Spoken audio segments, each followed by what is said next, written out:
नमस्कार, आर्या न्यूज देख रहे हैं आप और मैं आपके साथ हल्का सिंह। बुलेटिन की शुरुआत करते हैं स्वामी प्रसाद मौर्य के रामचरितमानस पर विवादित बयान पर। अब जुबानी जंग तेज होती नजर आ रही है। बीते दिनों लखनऊ में समाजवादी पार्टी के प्रमुख अखिलेश यादव ने शूद्र पर सीएम योगी आदित्यनाथ से सवाल पूछने की बात कही थी। अब सीएम योगी ने उस पर जवाब दिया है।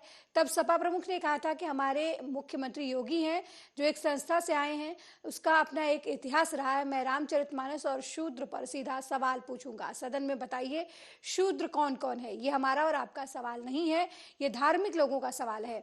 अब सीएम योगी ने सपा प्रमुख के इस सवाल पर दिया है। उन्होंने कहा कि मैं उन्हें जवाब दूंगा जब उन्हें मेरे जवाब की जरूरत होगी।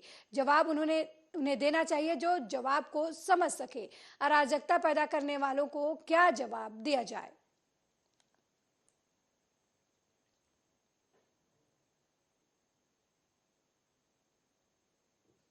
वहीं प्रधानमंत्री नरेंद्र मोदी ने बजट 2023 को लेकर अपने संबोधन में कहा कि करोड़ों विश्वकर्मा इस देश के निर्माता हैं, मूर्तिकार हैं, शिल्पकार हैं। ये सभी देश के लिए मेहनत करते हैं।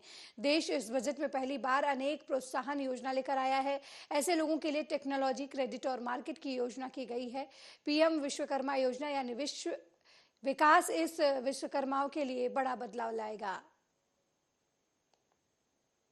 अमृत काल का ये पहला बजट विकसित भारत के विराट संकल्प को पूरा करने के लिए एक मजबूत नींव का निर्माण करेगा। ये बजट वंचितों को वरीयता देता है। ये बजट आज की एस्पिरेशनल सोसाइटी, गांव, गरीब, किसान, मध्यम वर्ग, सभी के सपनों को पूरा करेगा। मैं वित्त मंत्री निर्मला जी और उनकी टीम को इस ऐतिहासिक बजट के लिए बधाई देता हूं।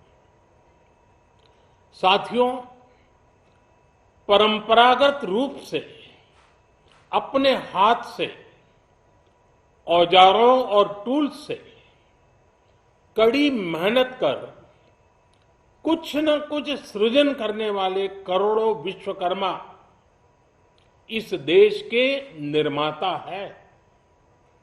लोहार, सुनार, कुम्हार, सुथार, मूर्तिकार, कारीगर, मिस्त्री, अनगिनत लोगों की बहुत बड़ी लंबी लिस्ट है। इन सभी विश्वकर्माओं की मेहनत और सृजन को देश इस बजट में पहली बार अनेक प्रोत्साहन योजना लेकर के आया है। ऐसे लोगों के लिए ट्रेनिंग, टेक्नोलॉजी, क्रेडिट और मार्केट सपोर्ट की व्यवस्था की गई है। पीएम विश्वकर्मा कौशल सम्मान यानी पीएम विकास करोड़ों विश्वकर्माओं के जीवन में बहुत बड़ा बदलाव लाएगा। साथियों, शहरी महिलाओं से लेकर गांव में रहने वाली महिलाएं हो, कारोबार, रोजगार में व्यस्त महिलाएं हो या घर काम में व्यस्त महिलाएं हो, उनके जीवन को आसान बनाने के लिए बीते वर्षों में सरकार ने अनेकविध कदम उठाए हैं।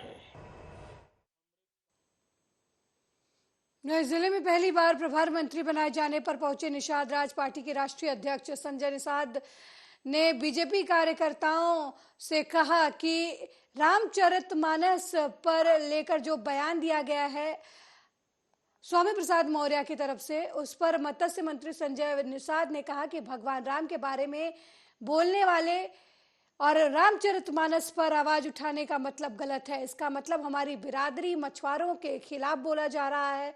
निषाद राज के खिलाफ बोल रहे हैं। उत्तर प्रदेश देश की जनता के खिलाफ बोल रहे हैं। उसका जवाब जनता चुनाव में देगी। इंतजार करिए, सारी सीटें हम जीतेंगे। जनता सब जान चुकी है क्या सही है क्या गलत है। कि अभी तो प्रभारी मंत्री बनाए गए हैं, हमारी सरकार है।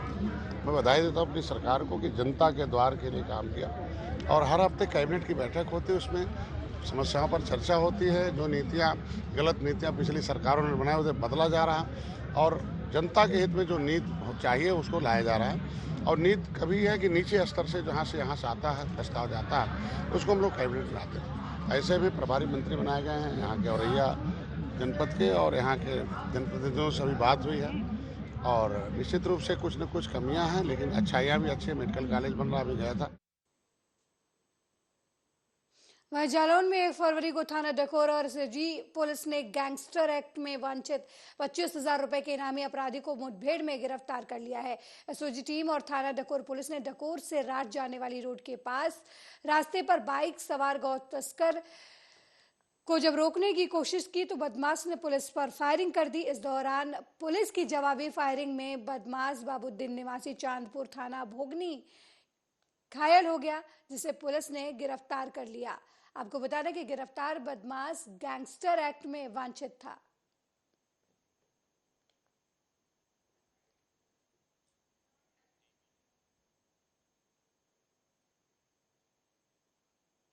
वहीं आबकारी नीति का मुखर विरोध कर मध्य प्रदेश की पूर्व मुख्यमंत्री उमा भारती ने एक तरफ शिवराज चौहान सरकार को घेर रही हैं तो दूसरी तरफ अब उन्होंने सीधा पार्टी आला कमान पर हमला बोल दिया है। रायसेन मंदिर प्रकरण में उन्होंने बीजेपी के राष्ट्रीय अध्यक्ष जेपी नड्डा को निशाने पर लिया है। कहा कि खुद पार्टी अध्यक्ष नड्डा ने उन्हें मंदिर का ताला खोलने से रोका, वहीं पार्टी के कुछ लोग ट्रोल करने में जुट गए हैं। उमा भारती ने इन सभी को चेतावनी दी कि यदि वार छेड़ना है तो फिर सब तैयार हो जाओ। आबकारी नीति को लेकर उमा भारती लगातार मध्य प्रदेश सरकार पर हमलावर हैं। वो नई नीति में अपने सुझाव को शामिल करने के लिए संघर्ष कर रही हैं। इसी क्रम में बुधवार को वो भोपाल के अयोध्या बाईपास स्थित हनुमान मंदिर में पत्रकारों से बातचीत कर रही थी। इसी दौरान रायसेन मंदिर का मुद्दा उठने पर उन्होंने कहा कि मंदिर का ताला कब का खोल दिया होता, लेकिन जेपी नड्डा ने उन्हें रोक दिया। इसके बाद पार्टी का एक ग्रुप उन्हें लगातार ट्रेंडिंग और ट्रोलिंग कर रहा है। आक्रोश में उन्होंने इन सभी लोगों को चेतावनी दी कि वार छेड़ना है तो फिर तैयार हो जाओ। कहा कि वो ना तो डरने वाली हैं और ना ही झुकने वाली हैं।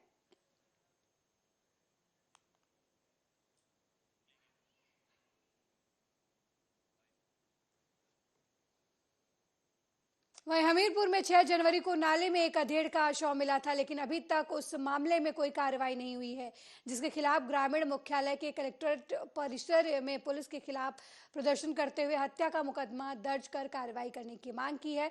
इस दौरान ग्रामीणों ने पुलिस पर भी गंभीर आरोप लगाए।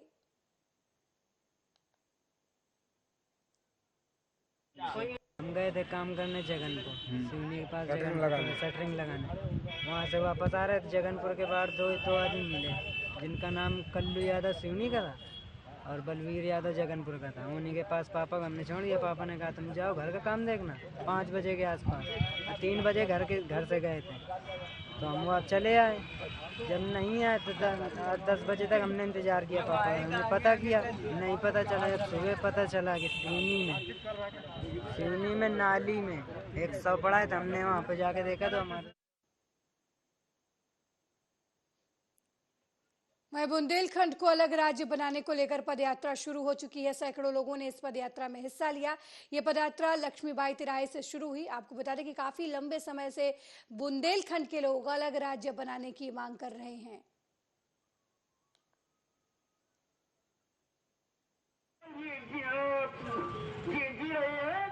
जिसके लिए केवल ये जो सरकारों द्वारा जो सौतेला व्यवहार यहाँ का हो रहा है, ये जिम्मेदार है। और ये सौतेला व्यवहार तब तक जारी रहेगा जब तक इस राज्य को स्वतंत्र नहीं किया जाता। इस राज्य को पृथक बनाने के लिए पहले 200 साल से इसकी प्रक्रिया जारी है। इसके बाद तमाम अन्य राज्यों में आंदोलन हुए और आंदोलन फलीभूत होकर के उनके राज्य बन गए और वो खुशहाल भी हो गए। यहाँ पर इतनी संपदा होते हुए, इतने हर तरीके के संसाधन होते हुए, ये क्षेत्र का जो पिछड़ापन है, जो गरीबी है, जो रोजगार विहीन क्षेत्र है, जो शिक्षा विहीन क्षेत्र है, जो स्वास्थ्य से वंचित क्षेत्र है, उसकी केवल एक ही एक ही कमी है, एक ही इसका विकल्प है। पटियाला पुलिस ने प्रेस कॉन्फ्रेंस आयोजित कर जानकारी दी कि दोषी पवन गैंगस्टर नजदीकी था और बड़ी घटना की फिराक में था। पुलिस ने घेराबंदी कर जब उसे गिरफ्तार करने की कोशिश की तो पुलिस के ऊपर उसने फायरिंग कर दी। जवाबी फायरिंग में दोषी पवन जख्मी हो गया, जिसे इलाज के लिए हॉस्पिटल में भर्ती कराया गया और दोषी के पास से पिस्टल, 5 जिंदा कारतूस और ब्रेजा गाड़ी बरामद हुई है। देखो, मानयोग डीजीपी पंजाब ਤੇ आईजीपी ਪਟਿਆਲਾ ਰੇਂਜ ਦੀ ਜਿਹੜੀ ਗਾਈਡੈਂਸ ਹੈਗੀ ਹੈ ਕਿ ਪਟਿਆਲਾ ਪੁਲਿਸ ਲਗਾਤਾਰ ਕ੍ਰਿਮੀਨਲ ਅਤੇ ਗੈਂਗਸਟਰ ਜਿਹੜੇ ਆ ਉਹਨਾਂ ਖਿਲਾਫ ਕਾਰਗੁਜ਼ਾਰੀ ਕਰ ਰਹੀ ਹੈ। ਉਹਦੇ 'ਚ ਅੱਜ ਸਾਨੂੰ ਬਹੁਤ ਵੱਡੀ ਇੱਕ ਕਾਮਯਾਬੀ ਉਦੋਂ ਮਿਲੀ ਜਦੋਂ SPD Harbir Atwal, DSPD Sukhamrit Randhawa, inspector Shaminder Singh incharge CIA Patiala ਅਤੇ ਸੀਆਈਏ ਪਟਿਆਲਾ ਦੇ ਹੋਰ ਮੁਲਾਜ਼ਮ ਅਸੀਂ ਪਵਨ ਨਾਮ ਦੇ ਇਸ ਗੈਂਗਸਟਰ ਨੂੰ ਅਸੀਂ ਫੋਲੋ ਕਰ। ਦੇਖੋ, ਮਾਨਯੋਗ वहीं सपा एमएलसी स्वामी प्रसाद मौर्य ने रामचरितमानस और बागेश्वर धाम के पीठाधीश्वर धीरेन्द्र शास्त्री पर की गई टिप्पणी के बाद रामनगरी के संत महंतों में खासा आक्रोश देखने को मिल रहा है। इसी कड़ी में अयोध्या स्थित तपस्वी जी छावनी के पीठाधीश्वर जगत गुरु परमहंस आचार्य ने अपने आश्रम के बाहर स्वामी प्रसाद मौर्य का पुतला जलाकर अपना विरोध दर्ज कराया। बागेश्वर धाम पीठाधीश्वर के खिलाफ अमर्यादित टिप्पणी को लेकर परमहंस दास ने पुतला दहन करने के बाद कहा कि सपा एमएलसी स्वामी प्रसाद मौर्य के खिलाफ अगर एक्शन नहीं लिया गया तो इसका परिणाम सपा मुखिया अखिलेश यादव को भी भुगतना पड़ेगा। आज हमने जो है सर भी कलम किया प्रतीकात्मक रूप से, तलवार मैं भी लिया हूं, एक हाथ में माला एक हाथ में भाला मेरे साथ है और हमने आज पुतला दहन किया है। मेरे साथ में आज देखिए महिलाएं हैं, दलित महिलाएं भी हैं, ओबीसी महिलाएं भी हैं, दलित लोग भी हैं, ओबीसी हैं, मौर्य वंश के लोग हैं। सब लोग मिल करके आज जो है एक सामूहिक रूप से उसका आज जो है दाह संस्कार पुतला दहन कर दिया गया है। और ये लगातार जो हिंदुओं को तोड़ने की साजिश हो रही है, क्योंकि अब देख रहे हैं कि इनके पास कुछ बचा तो नहीं। राजनीति जनता के हितों को लेकर के होनी चाहिए, जहर उगलने के लिए नहीं।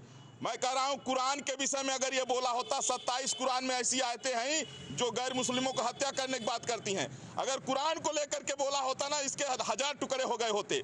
लेकिन ये सब लोग सनातन धर्म पर जो हमला कर रहे हैं, सनातन धर्म ही राष्ट्र धर्म है, क्योंकि हमारे सनातन धर्म में हमारे भगवान श्री राम ने स्वयं कहा कि सातों सब महिमा जग देखा, बोले सबको मेरा रूप मान करके सबका आदर और सम्मान करो। ऐसा पैगंबर मोहम्मद ने नहीं कहा, ऐसा अल्लाह ने नहीं कहा, ऐसा ईसा मसीह ने नहीं कहा। हमारे भगवान राम ने कहा कि हमारा ही रूप सबको मान के सबका सम्मान करो। इसलिए सनातन धर्म ही राष्ट्र धर्म है और सनातन धर्म का जो भी अपमान करेगा। वह सिविल अस्पताल का नाम सुनते ही आपके जहन में बेहतर इलाज की व्यवस्था घूमने लगती है। वो इसलिए क्योंकि शासन द्वारा सिविल अस्पताल में बेहतर डॉक्टर, बेहतर नर्स मौजूद रहते हैं, लेकिन इनकी लापरवाही की वजह से मरीज ठीक होने के बजाय जिंदगी और मौत के बीच झूलने लगे। तो आप क्या कहेंगे? ऐसा ही एक मामला बलरामपुर जिले के वड्रफ नगर सिविल अस्पताल से सामने आया है, जहां सड़क दुर्घटना में घायल पंडो जनजाति की महिला पहुंची इलाज कराने के लिए, लेकिन इलाज के दौरान डॉक्टरों ने एक्सपायरी मेडिसिन दे दिया, जिससे घायल महिला की तबीयत ठीक होने की बजाय और बिगड़ गई। उसके बाद महिला को मेडिकल कॉलेज अंबिकापुर में एडमिट कराया गया। रात में एक आरटीए का केस आया था, महिला पंडो थी और उसी के संज्ञान में आया है कि एक्सपायरी बोतल उसको लग गया है। तो संबंधित को, जो भी संबंधित जिम्मेदार हैं, उनको नोटिस जारी करके उचित कार्रवाई जो भी होगा किया जाएगा। अब ये त्रुटि तो हुआ है, एक्सपायरी दवाइयाँ नहीं होनी चाहिए, उनको अलग से डिस्पोज किया जाता है, लेकिन ये जांच कर रहे हैं अभी कि कैसे उस कार्टून में आया, क्योंकि उस कार्टून में 2024 के भी कुछ बॉटल थे और 3-4 जो एक्सपायरी थे वो भी आ गए थे। तो रात में एक वहीं कानपुर में संदिग्ध परिस्थितियों में हार्डवेयर और पेंट की दुकान में भीषण आग लग गई। ये घटना अकबरपुर ओवरब्रिज के पास की है, जहां माटी रोड में स्थित रहमत हार्डवेयर दुकान में आग लग गई। घटना की सूचना पाकर मौके पर पहुंची फायर ब्रिगेड की टीम ने कड़ी मशक्कत के बाद आग पर काबू पाया, लेकिन तब तक सारा सामान जलकर खाक हो गया था।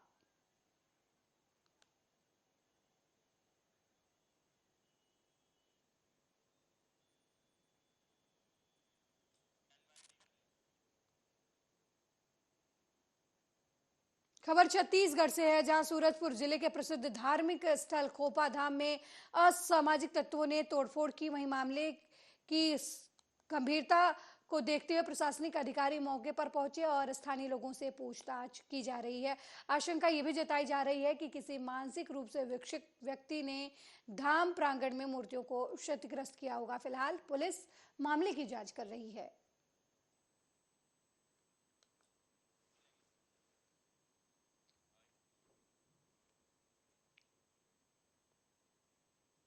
वहीं केंद्रीय वित्त मंत्री निर्मला सीतारमण ने 1 फरवरी को आम बजट पेश किया। कांग्रेस के वरिष्ठ नेता और सांसद अधीर रंजन चौधरी बजट से नाखुश होते हुए बोले कि सरकार हमारी जेब से 1000 रुपए लेती है और 200 रुपए देती है। अधीर रंजन चौधरी ने केंद्र सरकार पर तीखा हमला बोलते हुए कहा कि सरकार का फर्ज होता है आम लोगों को सुविधा मुहैया करवाना, लेकिन ये सरकार जेब कटुआ सरकार बन गई है। सरकार हमारी जेब से 1000 लेकर हमें 200 देती है, ऐसा दिखाती है जैसे हम पर दान किया जा रहा है, जबकि ये हमारा हक है। अधीर रंजन आगे बोले कि ये दान और दानी का स्वरूप जो सरकार दिखा रही है, उसे समझना चाहिए कि हम हिंदुस्तान के नागरिक हैं, प्रजा नहीं। जो चवन्नी सरकार देती है उसमें भी वो ढिंढोरा पीटती है।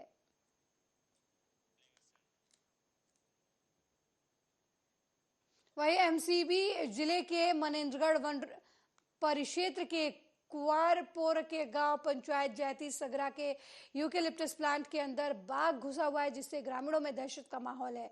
ग्रामीणों ने प्लांटेशन की चारों तरफ से घेराबंदी की है। वहीं बाघ को वापस जंगल की ओर खदेड़ने के लिए वन विभाग का अमला लगातार अपना प्रयास कर रहा है।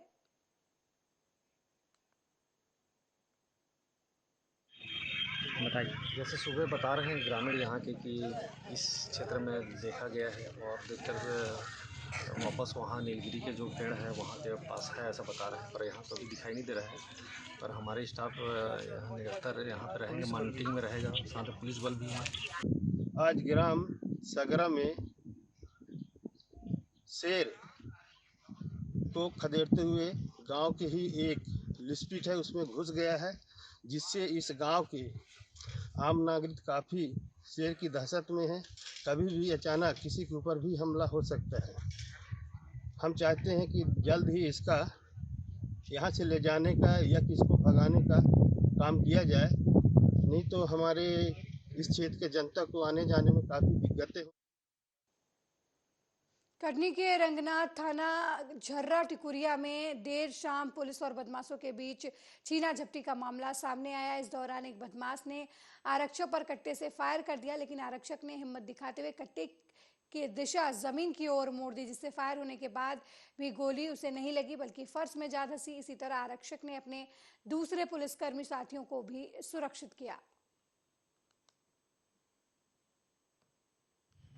आज हमारे पुलिस अधीक्षक महोदय डीआईजी श्री सुनील कुमार जैन साहब को सूचना प्राप्त हुई कि जबलपुर के 2 साथी बदमाश यहाँ झर्रा टिकुरिया में रह के फरारी काट रहे हैं, जिस पर से उन्होंने साइबर सेल के प्रधान आरक्षक अपना प्रशांत विश्वकर्मा और सत्येंद्र सिंह इनको बुला के इस पे काम करने को कहा। साथ में रंगनाथ थाने के एएसआई यज्ञनारायण सिंह और चीता मोबाइल के शुभम सिंह, अमित सिंह, इनको लेके ये दोनों वहाँ से रवाना हुए।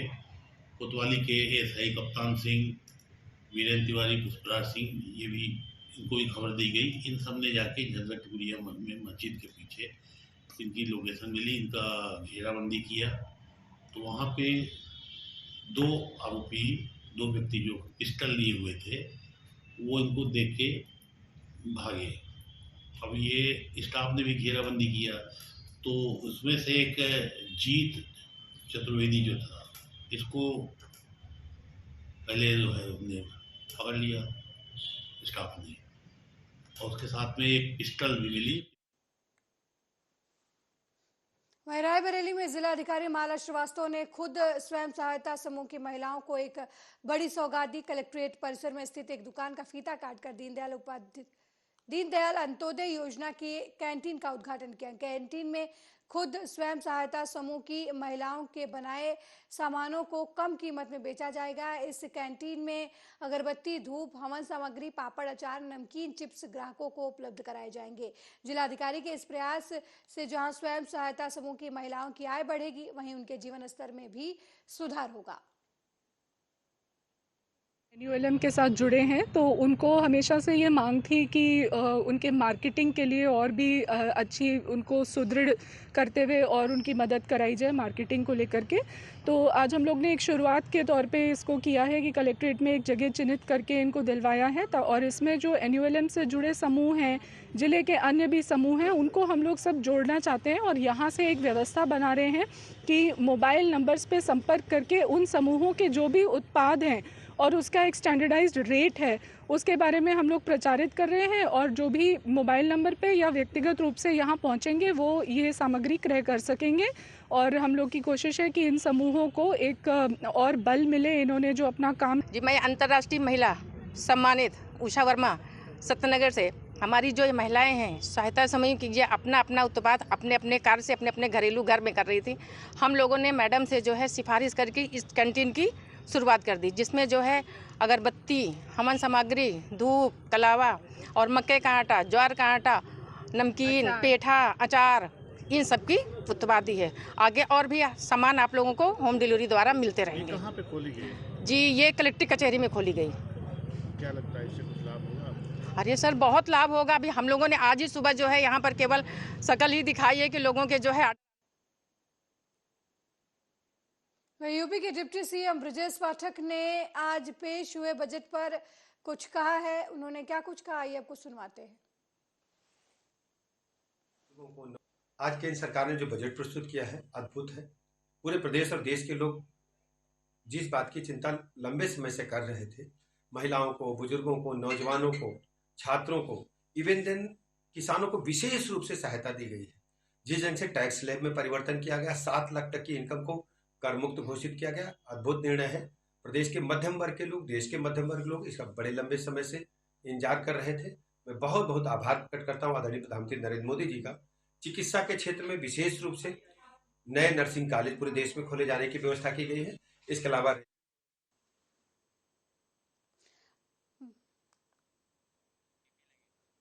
वहीं अगली खबर एटा से है, जहां संदिग्ध परिस्थितियों में युवक की जलकर मौत हो गई।